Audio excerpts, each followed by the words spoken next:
These Batman-related samurai pieces from XM Studios never disappoint when you open them up.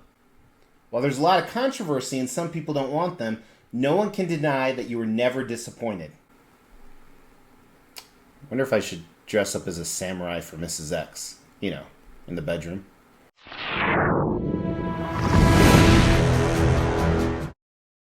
As the Extreme channel is pushing towards 50,000 subscribers, these are just a few of the statues we are giving away on the journey there. If you want to know how to win one, stay tuned for later in the video. Hey everyone, welcome to the Extreme channel. My name is Mr. X, and today we are looking at Red Hood by XM Studios, Samurai version. So if you're a follower of the channel, you know that this is my 12th Samurai statue from XM Studios, specifically with their DC line. I actually talk more about it in this countdown video right here. But essentially, XM Studios wanted to do something different, so they took Batman and Batman-related characters, and they samurais them. And some people absolutely love it, and some people absolutely hate it. However, both groups can't deny that these are truly amazing works of art, and their newest release here, Red Hood, is no exception. Tons of different display options we're going to talk about. We're going to talk a little bit about Red Hood the character, and this is just an overall another masterpiece. It makes me want to get the rest of the collection. So I own 12, there's about 2 or 3 I haven't purchased. Mainly because I'm running out of room. But Red Hood is actually Jason Todd. Jason Todd was the Robin replacement for Dick Grayson. Now there's a few different origin stories of Jason Todd. One, it's almost identical to Dick Grayson, but he always becomes the second Robin when Dick Grayson actually goes off to lead the Teen Titans. Well, in one of the origin stories, he actually gets very vengeful, and in the end, he's actually killed by the Joker and his mother. Then he comes back to life, and Talia al Ghul, yes, Ra's al Ghul's wife, actually helps him transform into Red Hood. And there's a lot of layers to this because Joker was originally known as Red Hood because he'd go around with the red hood on his face. And then it gets even more complicated. He turns into a Batman for a little bit. He's kind of an anti-hero, but essentially he is a villain, and that is how he's showcased here. So let's talk about that in concept. So with XM doing their own interpretation of this character and then throwing samurai on him, a little bit of it is left to be interpreted, but the way I'm interpreting is, first of all, as always, you have this samurai-like base. There's so much stuff going on here. This stone grounds, some broken artifacts. You have some stuff like that really makes you feel like the Shogun and Samurai times. Some of the pottery or this bucket that's tipped over, and there's this green stuff running all over the place. And as you start to move up, he's a mix of both samurai and almost futuristic stuff, which is what they do with their statues. And some of the display options we're going to look at show that as well. You see a stone dragon in the back, very Japanese, very homage to the culture. But you move up him, he is fully weaponized out, fully armored out, has some advanced weapons, has some basic weapons, and he has a little bit of motion to him, so he's almost walking forward, and that's very evident by his coat kind of flying in the back. Now this is different than a lot of the pieces out there. In this line are actually more of a museum pose where they're posing for a picture. As you get to the top, you see he's fully armored up, has his Red Hood symbol, kind of a Batman Robin symbol mixed together. This awesome portrait, and there's a few different ones we're going to look at. So very cool concept, not incredibly elaborate, but it does definitely show off the heritage to the Japanese and the samurai culture. It shows the character and then has that modern influence we're going to talk about. So I think the concept's a 4 out of 5 on this piece. Not 5 out of 5 because it's not really elaborate. Design, very cool. Let me get the dimensions and then we'll look at the unboxing and assembly. And if it seems like I'm going through this really fast, it's because I already recorded it once and the file was corrupt. So you have 11 inches wide, about 13 inches deep, and then the tallest part is just under 19.5 inches. For exact dimensions, go to Cosmic Chase Collectibles website. That's who I bought this from. We're going to talk more about them later. But here is the unboxing and assembly. A relatively small box for all the different display options there are, and like local tradition, always comes with the art print that's in the shape of the statue. Not shape, pose. They also have the little individual plaques as well, so I got one of those. I always put these back in the box. And speaking of the box, I always do a minor art box right on top for the samurai line. Traditional white foam and straps like they always do. 2 different layers. The first layer packed really well. Has the body, some of the portraits. You can see here with the wax removed. And then the second layer had the base and a lot of the additional display options.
All right, as I said, there's a bunch of display options. Now with this entire samurai line, they always go all out, and this is no exception. So essentially, his right and left arms can be switched out with 3 different options for each arm, and as you can see here, you can kind of mix it up, but let's look at that. So you can have a modernized gun on the right and the left hand. You can use some size. On the right arm here, he's actually holding a katana to the back. Again, kind of flows well with the statue. Now, if you have him holding the katana, you can actually remove the hilts from the sheath on the other side, so it looks like he pulled it out of there. Or you can do this display option where he's kind of pulling it out of the sheath. 3 different portraits, and as always, they have a very traditional samurai type one. Pinocchio right here, which is done really well. I just don't like it. It's going to go back in the box. Then you have kind of a in-between modern and samurai. Partial face mask. You can see his hair looks really good. And then a more modernized one, almost futuristic, this metallic. Now I love that it takes up a small footprint for a 1/4 scale character, meaning 4 times smaller than a real life version. I love all the different switch out options. Now one thing they did, which was really smart, when you use the switch out arm on the left that's taking the katana out, this is very loose. That's so you can connect it together because there's 3 connect points. So that was very smart.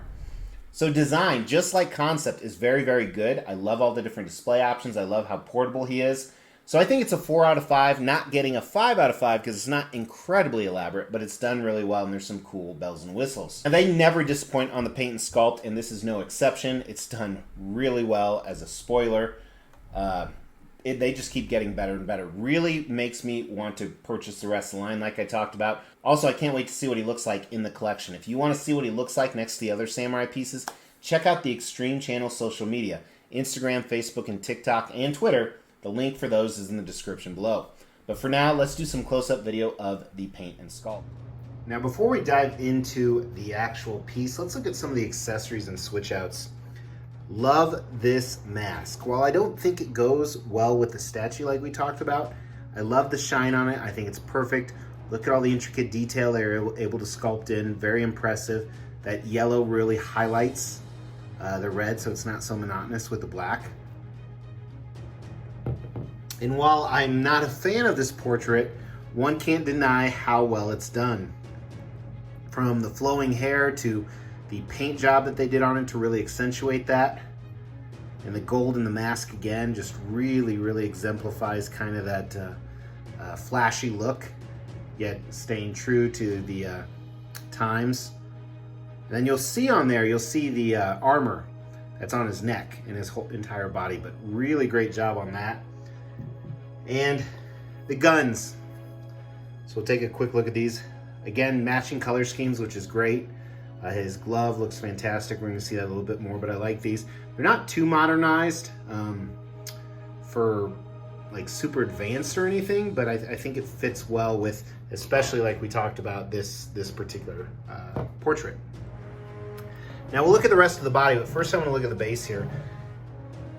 As usual, so many things going on the samurai piece. Broken relics, really accentuating those samurai and shogun times. I really like that. Even, you know, in the back here, like we talked about, it's kind of like a draped cloth and a spilled bucket. Almost really reminds you of more primitive times. I think they did a good job on the concrete. Not amazing, but it's very good. I think I like how it's almost this brick layery, or that's the wrong word. I really like how it's almost like this cobblestone is probably the word I'm looking for. And then the spilled pot with whatever that goo was in it we were talking about is just kind of a very clear, transparent resin. Looks good. And then the symbols of the broken up piece over here. But of course, the little dragon back here is kind of the star, especially with that greening of the statue on top of what used to look like bronze. And the sculpt on this is just fantastic. So that's what I love about these samurai pieces. So much stuff going on the base, but the character as well, especially Red Hood. So many different layers on him, from clothing to straps to armor. And the paint job is just impeccable because how clean the paint is. I mean, this must have taken forever to paint. I almost wonder if they painted a lot of pieces before they glued them together. I don't think they did, but with how clean it is. So just see the transition from like the silver to the black to the red to the yellow, and then almost some dark shading in that red and yellow to really make it pop, and it's almost a metallic yellow. Then I like how they sculpted his pants, very billowy. It looks like actual fabric, which is always the goal when you're sculpting clothing. Then when you get details, looking at like the latches and the straps, or even his little, I've had a lot to drink. His little, why can't I think of what it is? His thing, his satchel, not his satchel.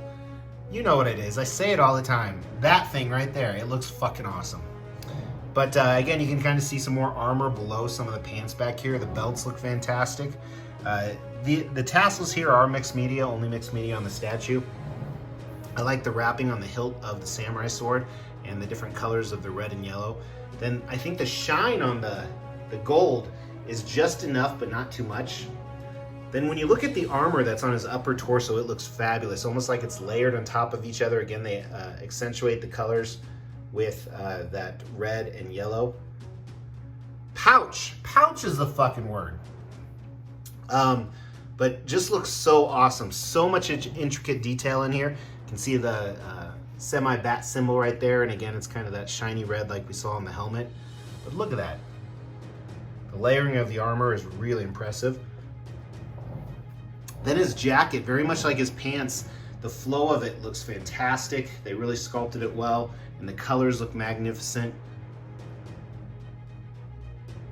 Really great sculpt, really shows that it was a true moment frozen in time. Then here's this portrait. The hair looks fantastic. I love all the individual strands. It's black and kind of transitioning to brown down here. I don't know what the purpose behind that was. Maybe he has some shit in his hair. That's probably the only thing I don't like. I love this mask. This is probably my favorite, and like we talked about, it's kind of the intermediary. Great skin tones. You're never gonna see his eyes, red eyes here though. I think they could have done without the bandana in the back, especially since it's coming out of the middle of his head, which doesn't really make sense. And you can remove it, there's just a small keyhole. So once again, the samurai line, paint and sculpt, they knocked it out of the park. Very, very good. Paint, I absolutely love it. I think it's phenomenal. I would probably give it a 6 out of 5 if I could. So clearly a 5 out of 5, especially how intricate it is and how clean it is. And the sculpt is equally as impressive. So much cool stuff going on here. I really like that armor. I really like Red Hood. Base looks great. I give it a 5 out of 5 on the sculpt as well. All right, so value on this piece. Now, this is by XM Studios, but you can buy through a distributor. I go to Cosmic Chase Collectibles for almost all my stuff. I don't get paid anything to say that. I'm throwing a link down in the description below. It's not an affiliate link. I don't get anything if you click on it. Not only do they have competitive prices, the fastest shipping out there, and excellent customer service if there's ever an issue. I did have a small issue right here. This part is broken off and I couldn't find the piece in the box. I don't really care. I'm not a nitpicker for things like that. I'm sure if I was, Cosmic Chase Collectibles would take care of me. But this retailed for 1,399 Singapore dollars, which is anywhere from 1,000 to 1,100 US dollars, maybe a little bit more, plus a couple $100 shipping. Now they made 899 of these, not 900, 899. The problem with these samurai pieces, we've seen some of them go for 2 to 3 times the original amount once they're sold out, and some you can't sell for retail. Now there's a lot of things that play into that because all of them are done really well. One thing that really plays into that, in my opinion, is the popularity of the character. Red Hood is not as popular, even though this is probably one of the best ones in the line. So I think that's going to hurt the resale value because it is overpriced. And again, that's not Cosmic Chase Collectibles, that's just XM Studios prices. So I think the value is a 3 out of 5. I think I'm going to be lucky to get my money back if I ever sell this, but I have no plans in selling the Samurai line down the road. Now, does this have the X factor? That's not a cumulative score. Is this badass? Does it strike your attention? Now, again, the character plays into that. Now, because this isn't a well-known character and he's going to be mixed in with other well-known characters, I think that diminishes the value immediately. But everything else is so great on this, I still give it a 4 out of 5. Really impressive statue. Really glad I got it. Do you guys agree with me? Throw that down in the comments below. I read every comment, and you could win a statue. We will be giving all of these statues away plus additional ones at every 5,000 subscriber milestone. To win one of these statues, all you have to do is make sure you've liked this video, you've subscribed to the channel, you've hit that bell notification, and then just drop a comment below. Every 5,000 subscriber milestone, we are going to do a random drawing and pick a random comment and give one of these statues away, plus some additional ones I'm not showing right now.